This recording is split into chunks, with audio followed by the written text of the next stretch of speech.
por las meninges, las estructuras que recubren al cerebro constantemente. Y este trabajo de reabsorción y producción de líquido cefalorraquídeo se va a dar por unas estructuras que se llaman los senos coroideos, que se encuentran en los ventrículos cerebrales, ¿sí?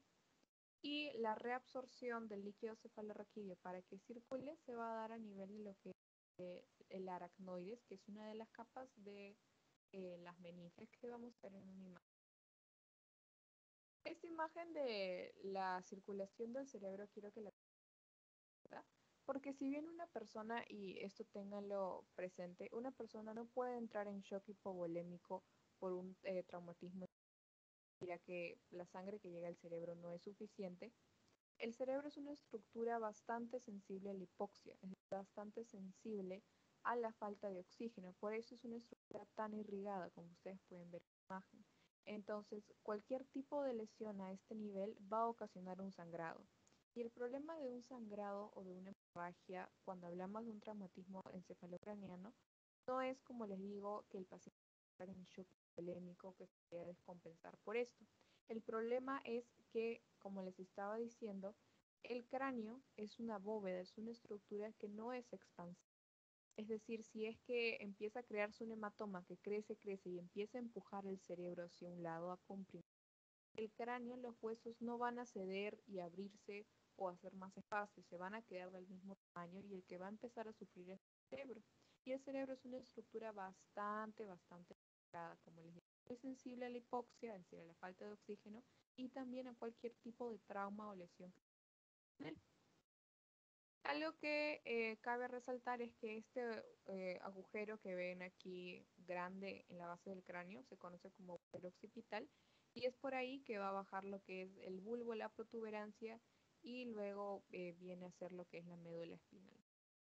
Entonces, dentro de lo que es el traumatismo encefalocraniano, hay algunos conceptos que ustedes tienen que tener en cuenta y esos son los conceptos que son derivados de las alteraciones del estado de conciencia, que son 5.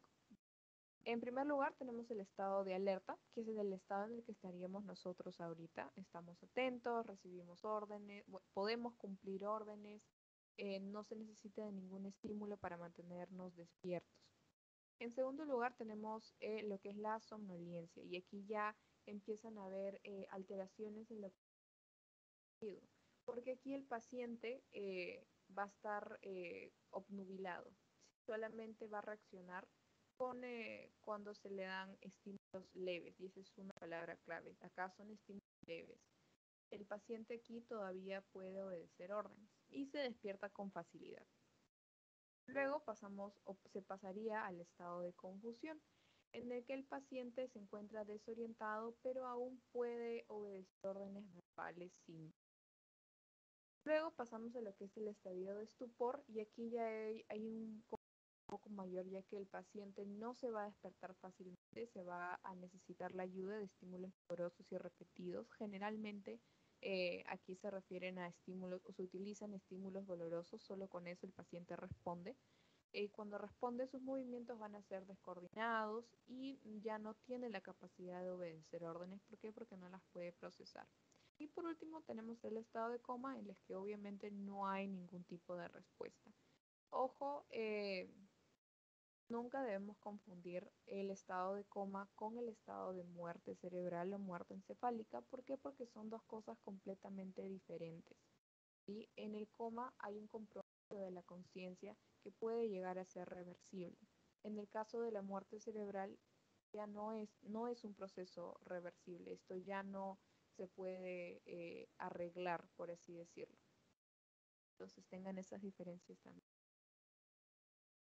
Ahora, en cuanto a la clasificación y las causas del traumatismo encefalocraniano, como ya hemos venido repitiendo desde hace varias clases, la manera en la que nosotros tenemos para poder evaluar el déficit neurológico en un paciente que nosotros sospechemos que puede tener algún tipo de alteración, ya sea en el sistema neural o en el sistema nervioso periférico, es el utilizar lo que es la escala de coma de Glasgow, que es la que tenemos aquí en la pantalla, y ya se les he puesto varias veces. En el pasito de hoy día va a venir una pregunta de esto, así que tómenle fotos si quieren para que lo tengan. No sé si ya se lo memorizaron, bacán, pero si no, tómenle foto para que lo tengan a mano.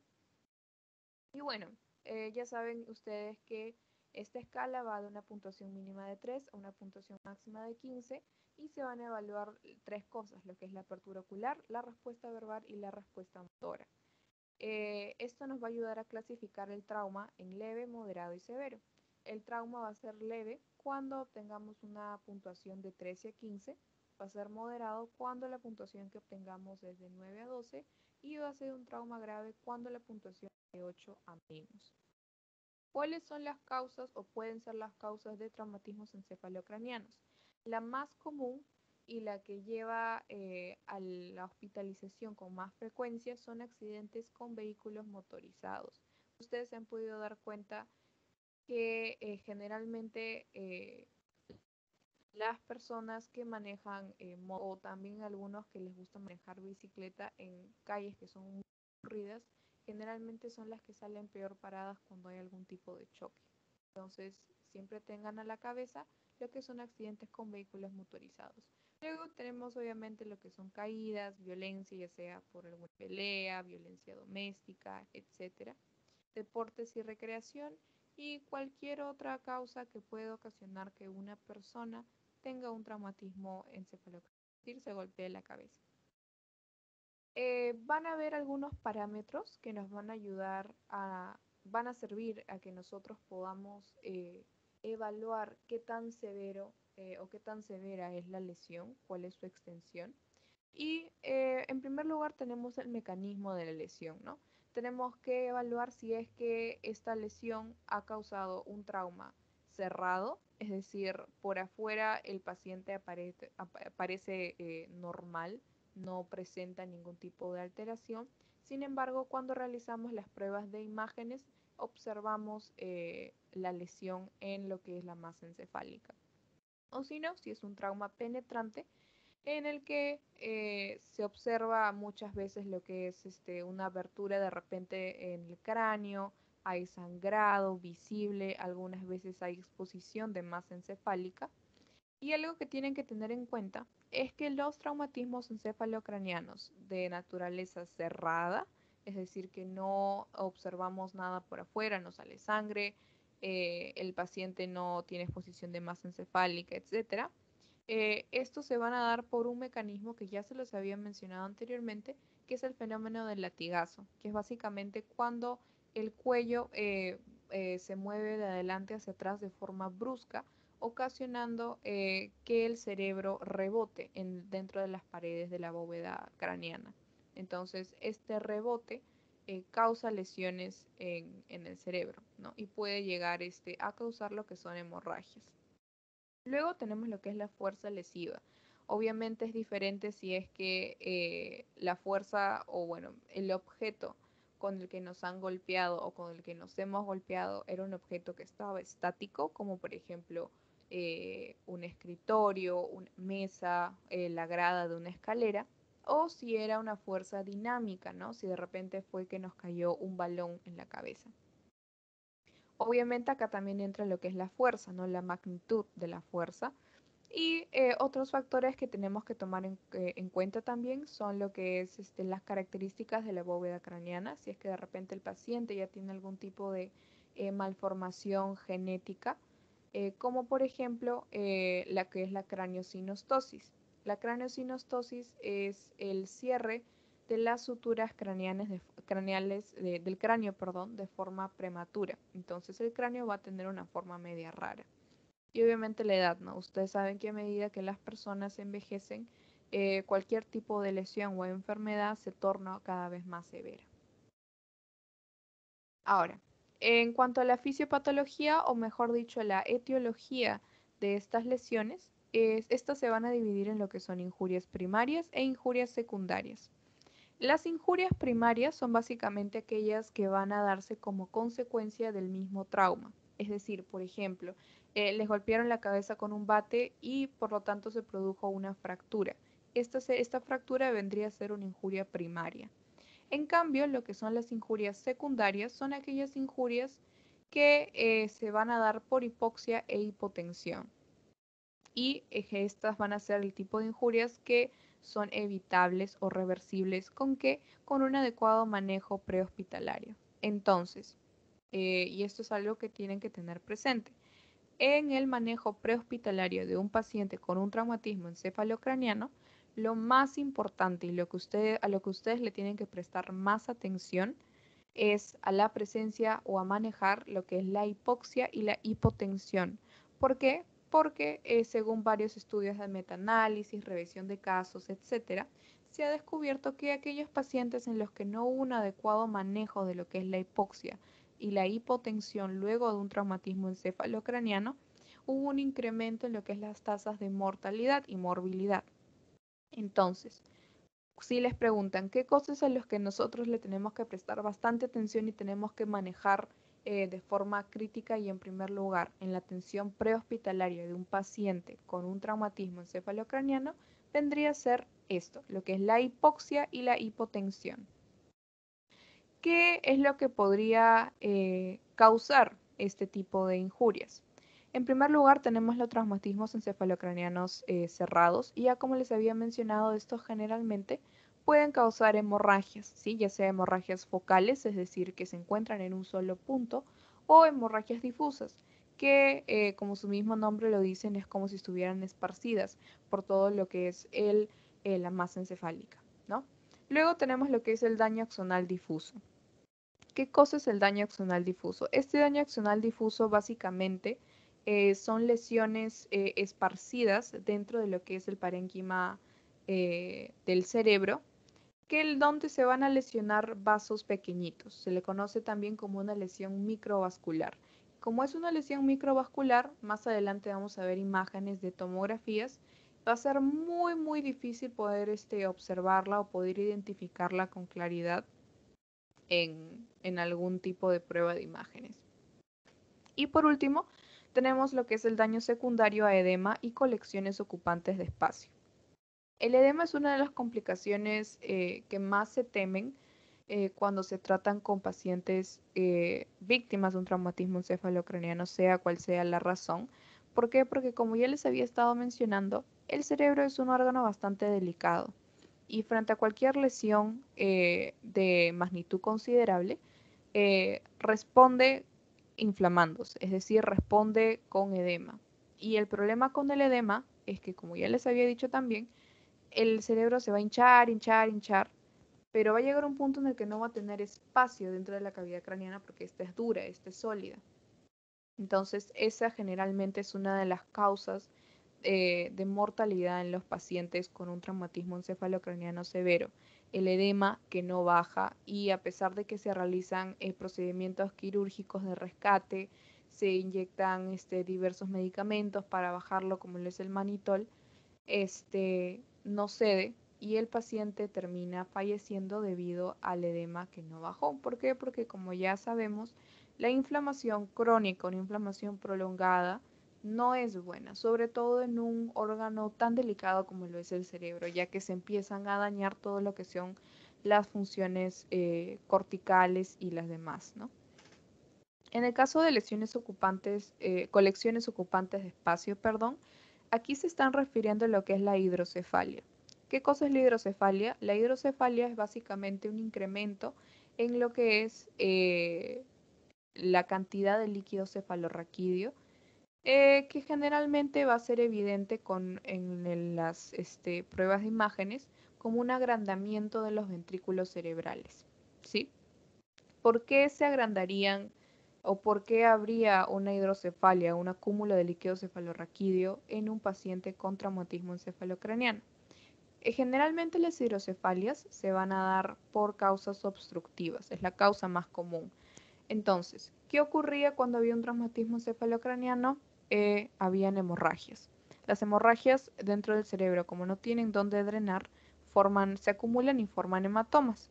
Y estos hematomas constituyen una fuente de obstrucción que no permite la reabsorción y el adecuado flujo de líquido cefalorraquídeo. Y como yo les estaba diciendo, este líquido se está produciendo circulando y recambiándose a cada rato. Entonces, si es que se obstruye este ciclo, se va a empezar a acumular y se va a manifestar como hidrocefalia. El manejo de la hidrocefalia es un manejo quirúrgico, se colocan dispositivos de drenaje peritoneal, si no me equivoco, ¿sí? En esta imagen que vemos acá arriba, en la que vemos lo que son las injurias primarias, que ya sabemos que son inevitables. ¿Por qué? Porque son consecuencias inmediatas del trauma. Y lo que son las lesiones o injurias secundarias que son evitables, que como ya les había dicho son evitables si es que realizamos un adecuado manejo prehospitalario, principalmente de lo que es la hipoxia y la hipotensión. Dentro de las injurias primarias tenemos lo que son las fracturas, las contusiones, las laceraciones, la lesión axonal difusa, porque como ya les dije, esto es una consecuencia directa del trauma. La lesión axonal difusa es lo mismo que daño axonal difuso y generalmente este se va a dar como consecuencia de estas lesiones de estos mecanismos de tipo latigazo que les estaba hablando, que generalmente los vamos a observar en pacientes que han estado en accidentes automovilísticos. ¿Por qué? Porque cuando el carro frena de golpe, la persona se va para adelante, se va para atrás. Entonces en ese momento se produce este movimiento de latigazo, que es un movimiento bastante abrupto y por lo tanto causa generalmente lo que es, aparte de hemorragias, puede llegar a causar lo que es el daño axonal difuso. Dentro de las lesiones evitables o las injurias secundarias tenemos obviamente los hematomas, la formación de hematomas, el edema cerebral que ya les hablé, la hipertensión intracraneal y las lesiones hipóxico-isquémicas. Eso me había olvidado. No les había hablado de eso.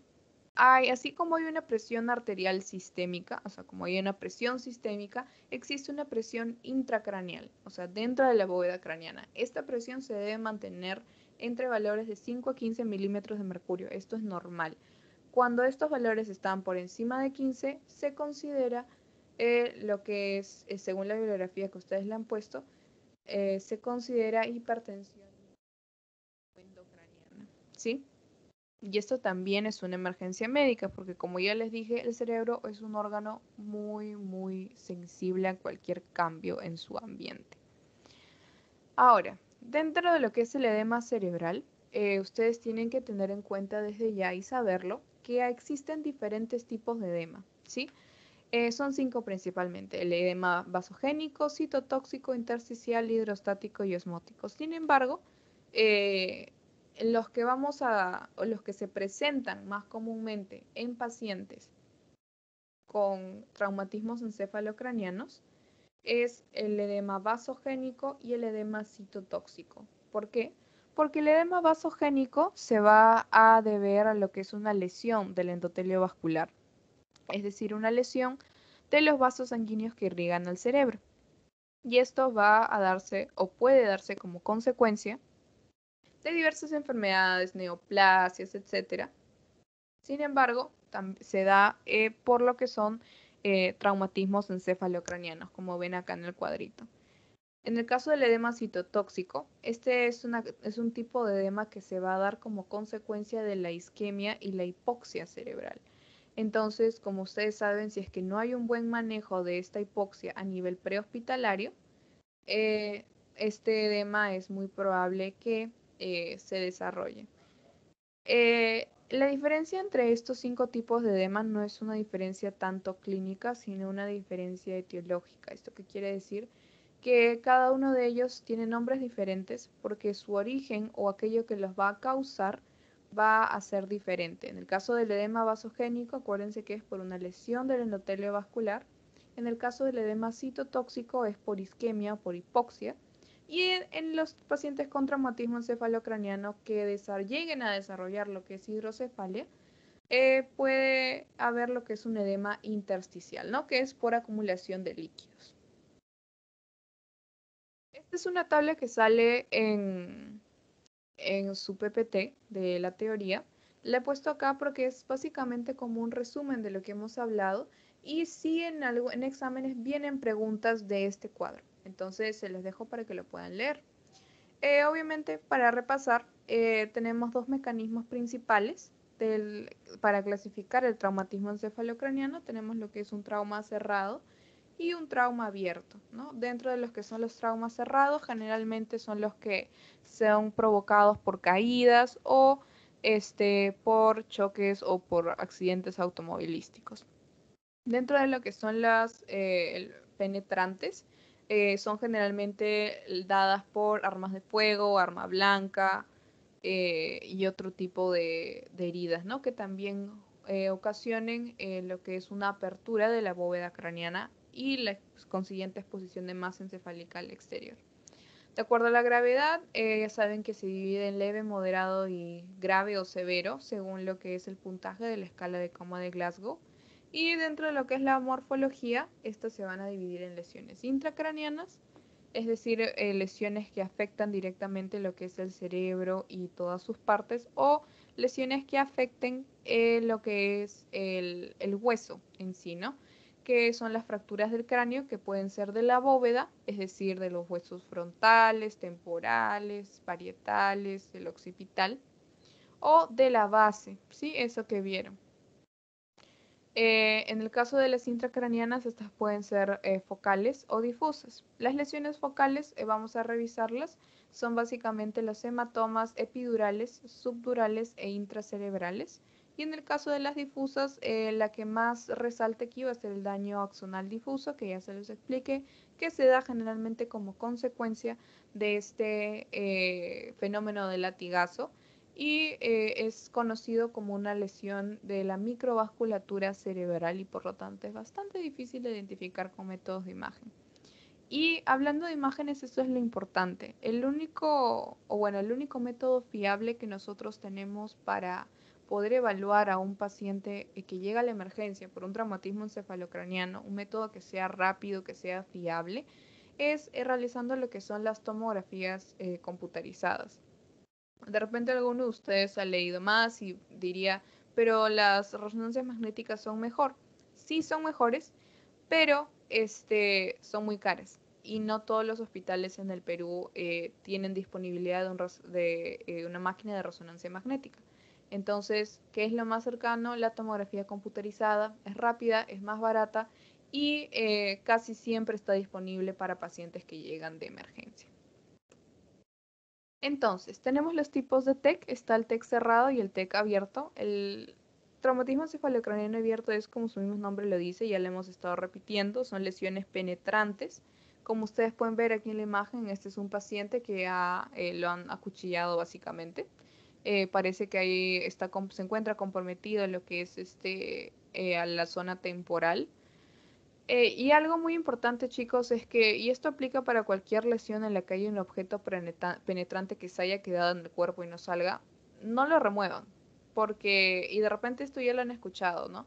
Pero este objeto puede haber cortado y lesionado, sí, y puede haber una hemorragia, sin embargo, a la misma vez puede estar bloqueando la ruptura de algún vaso sanguíneo mayor. Y si ustedes no lo saben y lo remueven, pueden empeorar la situación y hacer que el paciente se descompense. Entonces, tal cual está el paciente, así lo trasladan. Obviamente, siguiendo los pasos de estabilización que ustedes ya conocen muy bien. En el caso del traumatismo cerrado, acá lo que nos va a preocupar más es que hay una fractura de base de cráneo. ¿Por qué? Porque generalmente las fracturas de base de cráneo son lesiones fulminantes, es decir, que tienen una alta tasa de mortalidad. Y para nosotros poder identificarlas, ya que después les voy a mostrar, es bastante difícil también poder encontrarlas en lo que es un estudio de imagen, eh, tenemos lo que son los signos con los que se va a presentar al paciente, que son dos, ya se los había mencionado en la clase de hemorragias. El signo de ojos de mapache, que es básicamente una equimosis periorbitaria, que nos va a indicar una fractura de la fosa anterior de la base del cráneo. Y luego tenemos lo que es el signo de Battle, que es básicamente un hematoma retroauricular, es decir, un hematoma detrás de la oreja, que nos va a indicar una fractura de la fosa media de la base del cráneo. Entonces acuérdense siempre, Battle es lo que es detrás de la oreja y es fosa media. Y el signo de ojos de mapache es fosa anterior y es de los ojos, acuérdense. Como es ojos de mapache, los ojos están adelante, es fosa anterior. Y el signo de Battle es detrás de la oreja, las orejas están al medio, fosa media, ¿sí? Acuérdense eso siempre porque a veces lo pueden preguntar. Ahora, este es un punto importante, ya que lo van a ver siempre, sobre todo cuando lleven ya los cursos de diagnóstico por imágenes y todo ese tipo de cosas. Las hemorragias en el traumatismo encefalocraniano. Vamos a empezar primero repasando, o bueno, viendo cuáles son las capas o cuáles son las llamadas meninges o leptomeninges. Las meninges van a ser capitas delgaditas de tejido que van a recubrir el cerebro y van a ser tres. Tenemos la dura madre, el aracnoides y la pía madre y van a estar en ese orden. O sea, tenemos acá el hueso y debajo del hueso tenemos la dura madre. Debajo de la dura madre tenemos el aracnoides y debajo del aracnoides tenemos la pía madre. La pía madre es la capa de las meninges que va a estar en contacto directo con lo que es el cerebro. O sea, van a estar prácticamente pegados. Es la última capa. El aracnoide es el espacio subaracnoideo, como ustedes pueden ver acá, estos que parecen bolitas blancas. Y esto de acá, que se conoce como vellosidad aracnoidea o senos coroideos, son los que se van a encargar tanto de la producción como el drenaje del líquido cefalorraquídeo, ¿sí? Ahora, entre cada una de estas capas va a existir un espacio. Es un espacio que se le conocen como espacios virtuales. ¿Qué cosas son los espacios virtuales en anatomía? Son espacios que existen pero no existen, es decir, no están llenos con ningún tipo de líquido y ningún tipo de tejido. Sin embargo, se les conoce como espacios, ¿sí? Ese es básicamente el concepto de un espacio virtual. Un espacio real en anatomía es un espacio que está lleno de, por ejemplo, sangre, líquido cefalorraquídeo, linfa, etc. Entonces, arriba de la dura madre, o sea, el espacio que se encuentra entre el hueso y la dura madre se conoce como espacio epidural. Entre la dura madre y el aracnoide se conoce como espacio subdural. Y entre el aracnoides y la pía madre se conoce como espacio subaracnoideo. ¿Sí? Entonces, otra vez, entre el hueso y la dura madre es epidural. Entre la dura madre y el aracnoides es subdural. Y entre el aracnoides y la pía madre es subaracnoideo. Cuando nosotros tenemos un paciente con un traumatismo encefalocraniano, nosotros se van a formar dos tipos de hematomas principalmente. Los que son los hematomas epidurales, que vemos aquí a la derecha, y los hematomas subdurales, que vemos aquí en la izquierda. Estas dos son tomografías. Entonces, ¿cuáles son las principales diferencias de estos dos tipos de hematomas? La primera es que el hematoma epidural, es decir, el hematoma que se va a dar entre el hueso y la dura madre, es un hematoma que va a tener un origen arterial, es decir, que va a estar formado por sangre arterial. En cambio, el hematoma subdural, es decir, el que está entre la dura madre y el aracnoides, va a ser un hematoma que está formado por sangre venosa. ¿Sí? Eso es una de las principales características. Otra cosa que cabe resaltar es que generalmente los hematomas epidurales tienen como origen lo que es la lesión de una arteria que ya les había mencionado, que es la arteria meningia media, ¿sí? Que es una arteria que es bastante superficial. Y generalmente estos hematomas epidurales se van a dar en pacientes jóvenes, ¿sí? Entonces, hematoma epidural, arteria meningia media y de origen arterial. Hematoma subdural es de origen venoso. ¿Por qué les pongo estas imágenes de las tomografías? ¿Por qué? Porque más adelante ya ustedes, y de repente ahorita también para PBM, les van a pedir que identifiquen cuáles son las diferencias radiológicas entre cada uno de ellos. Entonces, algo que nosotros nos enseñaron es que los hematomas subdurales tienen una forma de plátano, ¿sí? Como pueden ver acá, o también le dicen forma de media luna.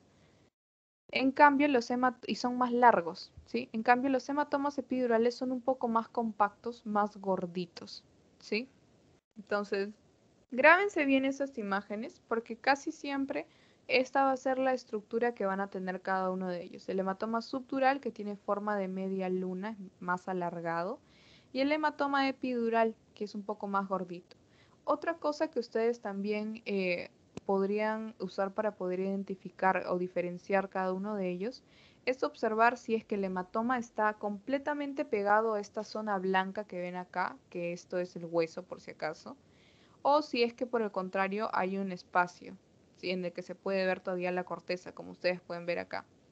¿Por qué? Porque los hematomas epidurales, acuérdense que son hematomas que van a estar entre el hueso y la dura madre. Entonces, si ustedes ven acá, acá no hay ningún espacio entre el hematoma y el hueso. Están pegaditos, pegaditos. En cambio, acá se ve con una especie más o menos despegado este hematoma. ¿Por qué? Porque es un hematoma subdural. Está entre la dura madre y el aracnoides, ¿sí? Entonces, acuérdense bien de estas dos imágenes. Otros tipos de lesiones ya les había mencionado el daño axonal difuso. Como les había estado comentando, es una lesión microvascular, entonces es muy difícil identificarla con las imágenes, incluso con resonancias magnéticas. Son estos puntitos blancos que están señalando las flechas rojas. Y como ustedes se pueden dar cuenta, no son fáciles de encontrar porque se pueden confundir con bastante facilidad con lo que es el líquido cefalorraquídeo y todas estas indentaciones que tiene el cerebro normalmente. Otra cosa es lo que es la fractura del base de cráneo. En esta imagen tenemos la de un paciente que fue víctima de un ataque con arma de fuego y por lo tanto acá la fractura de base de cráneo es bastante evidente, incluso si prestan atención parece que ha habido un poco de salida de masa encefálica por aquí. Aquí tenemos lo que es una clasificación, por así decirlo, de las fracturas del base del cráneo. Pueden ser transversales, o es decir, así, de forma horizontal, o longitudinales, o sea, recorrer cierta distancia. Y como ustedes se pueden dar cuenta, casi no se diferencian. Es decir, aquí son evidentes porque hay un super zoom, pero si lo ven en una imagen así, por ejemplo, de una distancia normal, son bastante difíciles de encontrar. Entonces, como les digo, para eso nos sirven estos signos que les estaba mencionando, el signo de Barrow y el signo de ojos de mapache o la equimosis periorbitaria. Ahora, algo que tienen que tener muy en cuenta y que cuando lo observamos es básicamente una emergencia en un paciente con traumatismo encefalocraniano, es cuando observamos lo que es la triada de Cushing. ¿Por qué? Porque la triada de Cushing, que consta de hipertensión, bradicardia y bradipnia, va a ser un indicativo de que la presión intracraneal está por encima de los 33 milímetros de mercurio. Y ustedes saben que una presión intracraneal tan alta es muy mala porque puede ser indicativo de algún proceso obstructivo o sobre todo de un proceso de edematización del cerebro. Y esto, como les menciono, constituye una emergencia en un paciente con un traumatismo encefalocraniano. ¿Por qué? Porque se incrementa la tasa de mortalidad. Entonces, acuérdense la tríada de Cushing: hipertensión, bradicardia y bradipnia, que nos indican una presión intracraneal mayor a 33 milímetros de mercurio. El manejo. ¿Cuál es el manejo en el caso de pacientes con traumatismo encefalocraniano? Y también va a ser el manejo en pacientes con traumatismo vértebromedular. El de siempre, el ABCD. Y obviamente aquí haciendo hincapié en lo que es la normoventilación y lo que es la normovolemia para controlar lo que es la hipotensión. En el caso de la ventilación de pacientes con traumatismo encefalocraniano, según las diversas guías, se aconseja que se realice una intubación del paciente si es que éste tiene un puntaje menor a 9 en la escala de coma de Glasgow, es decir, 8, 7, 6, etc.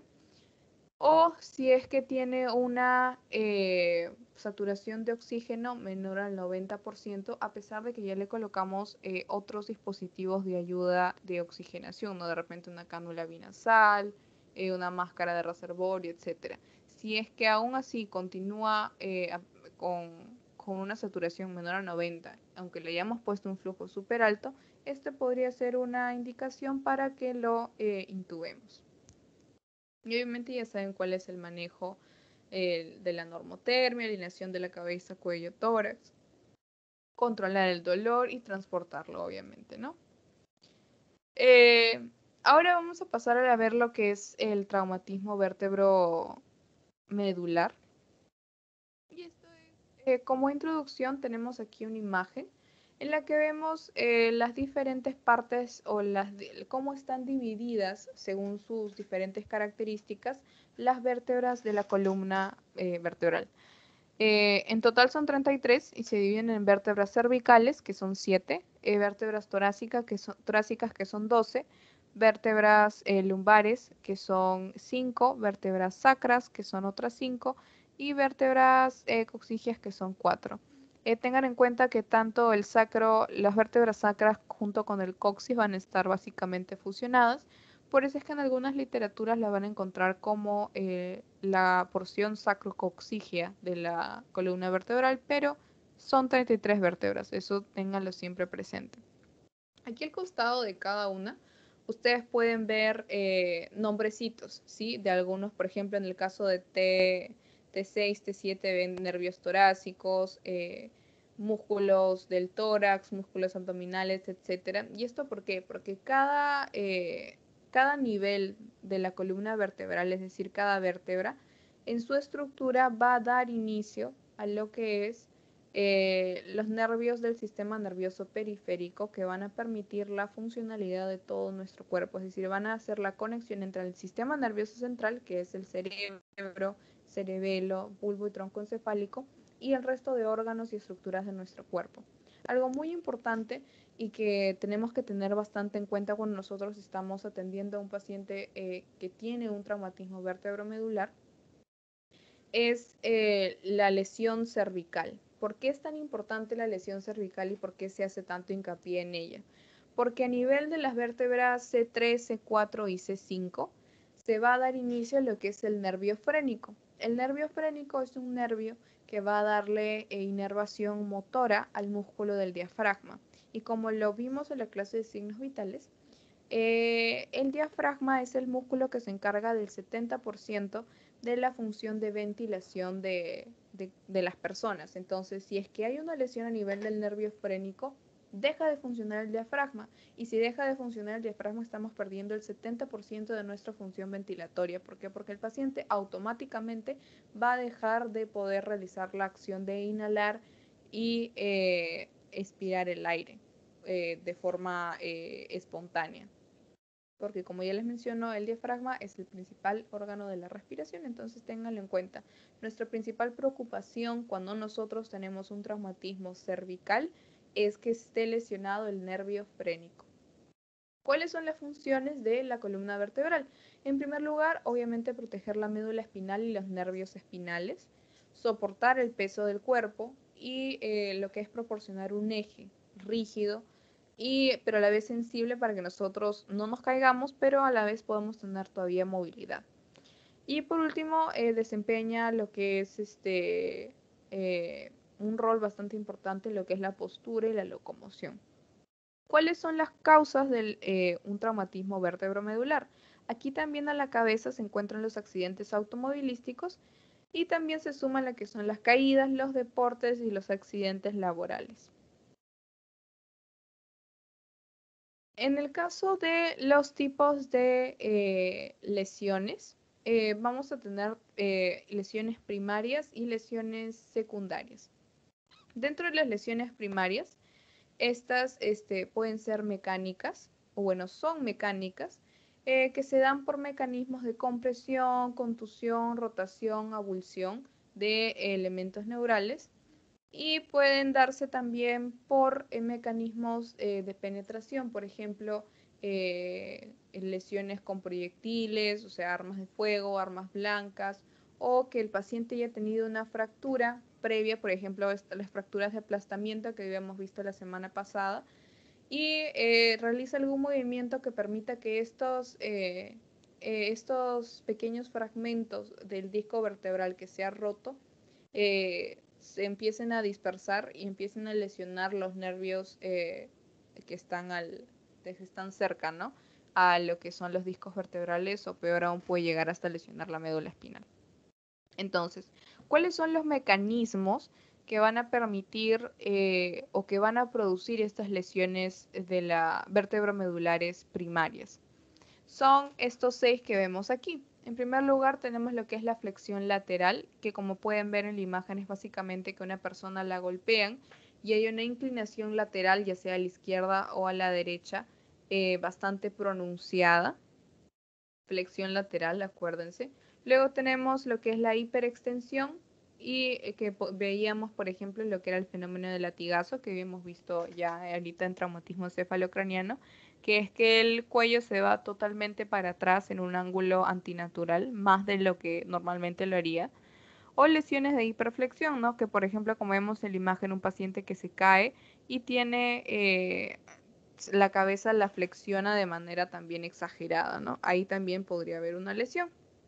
Luego tenemos lo que son las flexiones por rotación, que es que hay una rotación más de lo normal, una rotación inadecuada, que no solamente puede llevar, ojo, a lo que es una lesión a nivel vertebral, que se conocería como una luxación de las vértebras, que es lo que es la espondilolicitis, sino que también esto podría estar acompañado de lesiones musculares. Luego tenemos las lesiones por compresión, como por ejemplo caídas de grandes alturas, en las que hay lo que es una fracturas de los cuerpos vertebrales con la consecuente lesión medular. Y por último, las lesiones por estiramiento, que generalmente la vemos en pacientes que se suicidan y se cuelgan.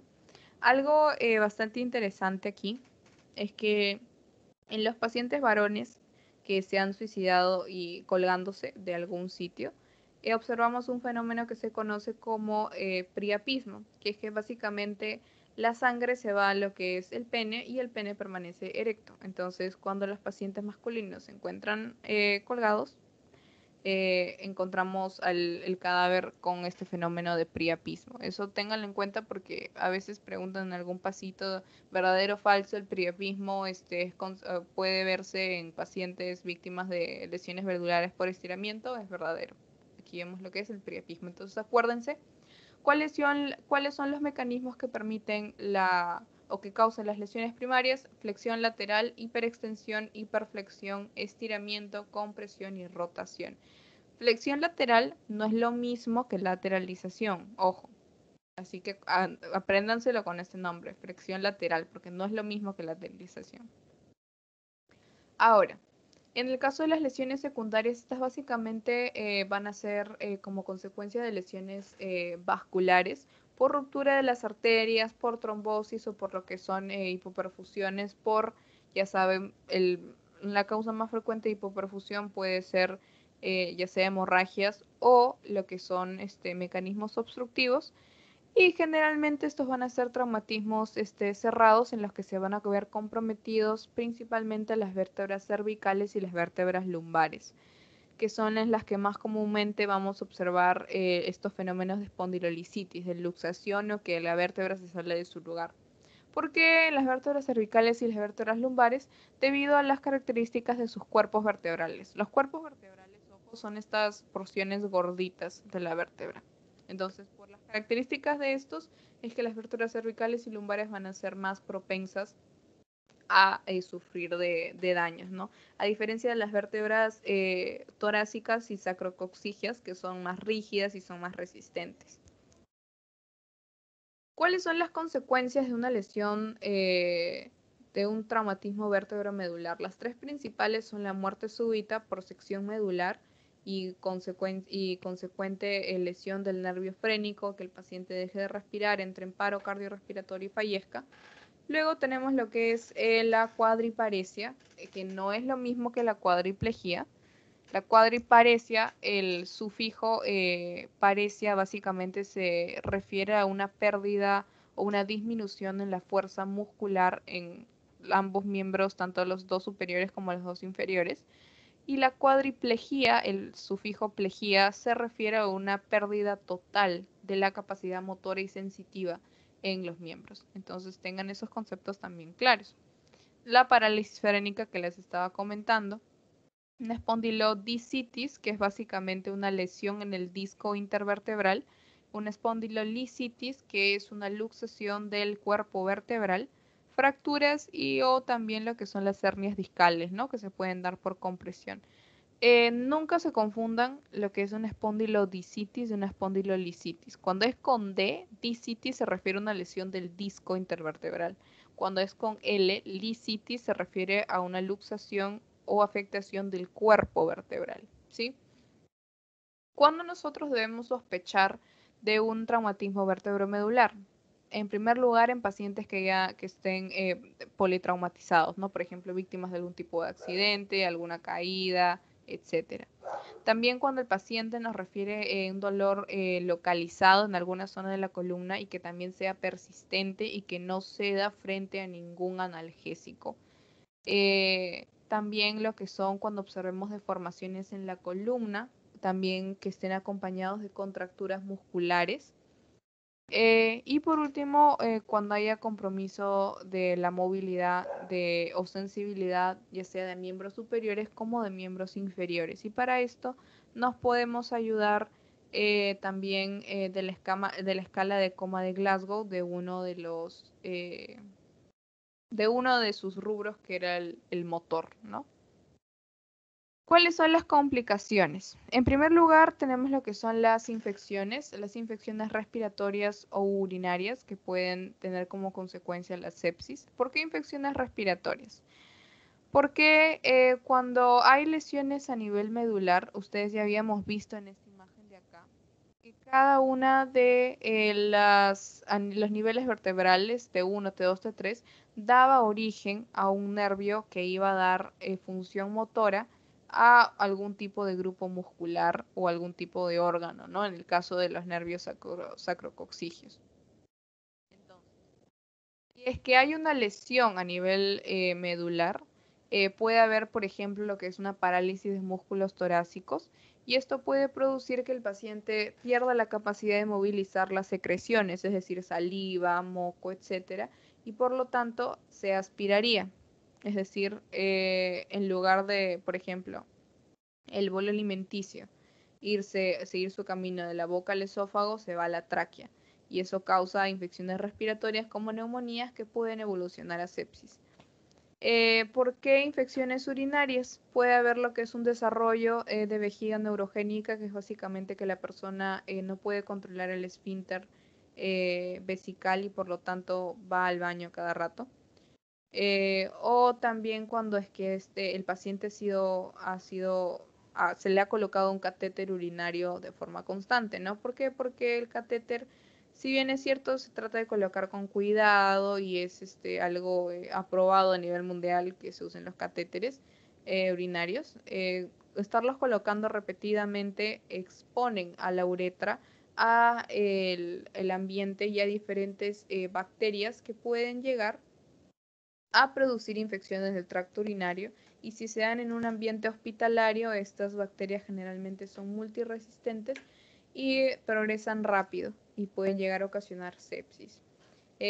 Otra complicación son las escaras. Las escaras creo que ya les había mencionado, son úlceras o heridas que se producen cuando alguna zona de la piel ha estado en contacto directo y frecuente con alguna superficie. Es decir, por ejemplo, si un paciente que se la pasa echado o que tiene que estar echado porque está hospitalizado, se producen lo que son las escaras, que son úlceras o lesiones por presión. Es decir, el paciente está constantemente sentado, rozando, no sé, pues su zona sacra con el colchón de la cama. Entonces, a medida que pasa el tiempo, se va formando una herida que se conoce como escara. Estas escaras se pueden infectar, llegando a causar lesiones como por ejemplo lo que es la celulitis, ¿sí? Que no es lo que todo el mundo conoce en las redes como lo que la grasa que tienen las mujeres en las piernas, sino que es, como su mismo nombre lo dice, es una afectación del tejido, una inflamación e infección de los tejidos. Esa es la celulitis, que puede escalar a otras cosas un poco más complejas, ¿no? También lo que son, ya lo mencionamos, disfunciones respiratorias y urinarias por afectación de diversos grupos nerviosos. El paciente también entra o puede entrar en cuadros de ansiedad, cuadros de depresión. Y por último tenemos los fenómenos tromboembólicos. ¿Por qué? Porque otra vez el paciente no se está moviendo. Y aquí la principal complicación va a ser las trombosis venosas profundas. ¿Por qué las trombosis venosas profundas? Eh, Obviamente ustedes saben que las arterias son los vasos sanguíneos en el cuerpo que van a llevar la sangre del corazón a todos los tejidos que lo necesitan. Y que las venas son básicamente los vasos que regresan la sangre de los tejidos hacia el corazón. pero una vez ustedes se han puesto a pensar, ya, el corazón bombea y expulsa la sangre, la sangre sale volando por todas las arterias y llega rápido a los tejidos. Pero las venas, ¿cómo hacen para regresar? O sea, ¿qué presión utilizan para regresar, para subir todo, por ejemplo, toda la sangre de nuestros pies hacia nuestro corazón? Esto se hace a través de lo que son las bombas musculares, que se activan cuando nosotros caminamos. Cuando nosotros caminamos y estamos en movimiento, nuestros músculos se contraen y esta contracción de los músculos ayuda a las venas a que puedan ir subiendo poco a poco la sangre que ya repartió oxígeno por todos lados a que regrese al corazón. En un paciente que está eh, echado porque está hospitalizado, no puede moverse, está en recuperación, esta bomba muscular no está en actividad y por lo tanto empieza o hay está más predispuesto a que la sangre, por así decirlo, se estanque. Y cuando se estanca, se empieza a acumular, se empieza a coagular y puede haber formación de trombos. Este diagrama también estaba en su PPT y básicamente resume una de las complicaciones más importantes en cuanto a traumatismo vértebro-medular, que es el shock neurogénico. El shock neurogénico se va a dar por básicamente una pérdida del tono vasomotor y una disminución de la actividad simpática del corazón que va a causar lo que es finalmente un cuadro de hipotensión y bradicardia. Entonces tengan esto también presente, ¿no? Y bien chicos, no sé si tengan alguna pregunta.